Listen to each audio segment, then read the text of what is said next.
Hi, everybody. Broadcasting back from Toronto and excited to bring some words of Torah for this week's double parsha, Behar, Bechukotai. Seeds of knowledge, seeds of faith. If we were to look at our most central prayer, the Shema, of which the rabbis write, its first two paragraphs present us with the daily spiritual task to accept upon ourselves the yoke of God's sovereignty and the yoke of the commandments, Ol Malchut Shemayim and Ol Torah Mitzvahs. The second passage, the Haya'im Shamoa, is a vivid description of a reward and punishment schema in which it is promised to us that if we heed God's word, then our fields will overflow with bounty. However, as one may presume, if we stray after our desires, then the skies will close up, and our once verdant fields will wither and die.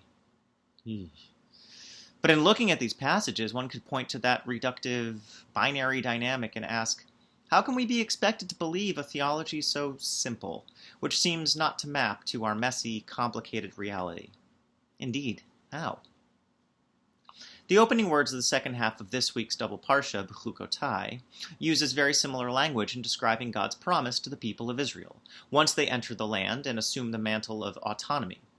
According to tradition, when we read from the Torah the verses of curses, say that 5 times fast, well, don't, or else a curse will happen.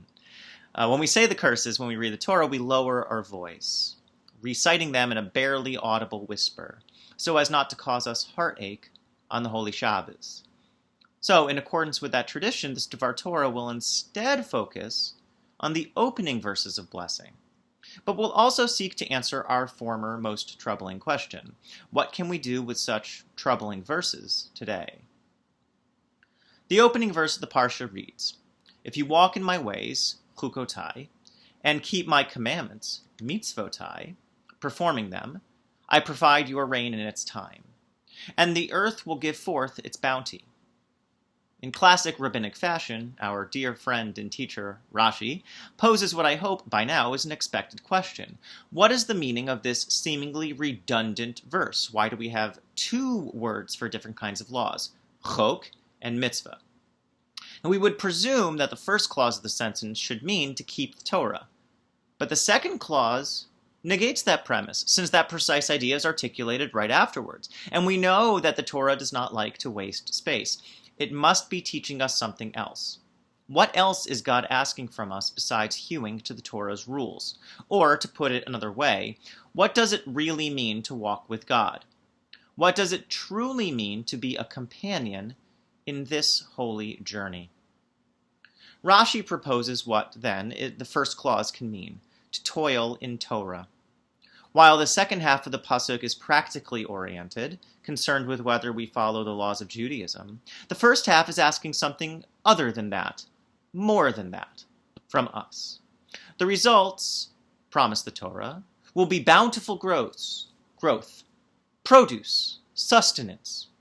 But how many of us feel that way when we begin on a new path? Many of us, when bringing ourselves to Torah, see a barren field, feel the strife of applied effort without immediate results. Anyone who has started a garden over the quarantine knows that feeling very familiarly. Learning Torah, says God, is just like planting your crops. You do not know what will happen afterward, but all you can do is plant the seed, tend the beds, provide nourishment, and hope for the best. Rabbi Menachem Mendel of Vitebsk, the Vitebsker Rebbe, an early radical Hasidic master, in his book The Pre-Eights, citing his teacher, the Maggid of Mezrich, notes that the Torah could have used a whole slew of cognomens in referring to Torah, but it selected the word chok. While mishpatim refer to laws with a clear rationale available to human intellection, e.g., the command to build a fence on the house that you own, lest someone fall off with your liability. That's obvious. A chok is a mitzvah that is opaque to us, without rhyme or reason, a prompt for faith rather than understanding. How much of what we do is ultimately embarrassing, as it may be to admit? It's grounded in faith. Any new project we begin, any new relationship we start, any new venture we take, all of it is merely a beginning, without any assurance of it coming to fruition. We plant the seeds, but the harvest is yet to come, if it comes at all. But that opacity is also the condition for something new to enter the world. If we already knew the meaning of the Torah, if we already possessed all it could mean, then why would we ever open the book? Why would we ever look to its words if we already knew what they were to say? If we knew exactly what we were fated to do, the premise of human agency, of free will, would be an absurdity. But anyone who has ever truly studied Torah knows what a misunderstanding that would be. To learn Torah is not about gleaning facts, but rather cultivating wisdom. While the mitzvot that we keep are its fruits, the Torah itself is the soil out of which they grow.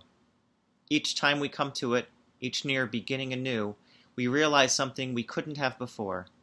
We come up with a chiddush, a novel idea, we never could have generated previously. We don't know. We cannot know if and how things will turn out.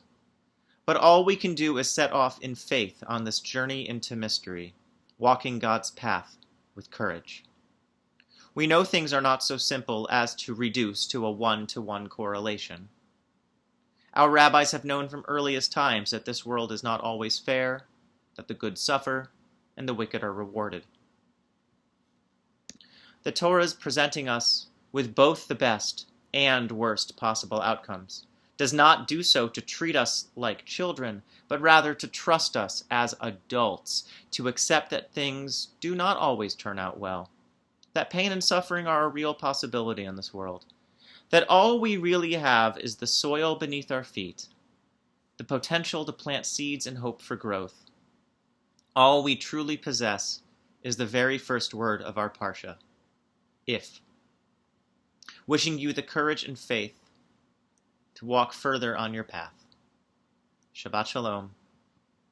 Keni Hiratzah.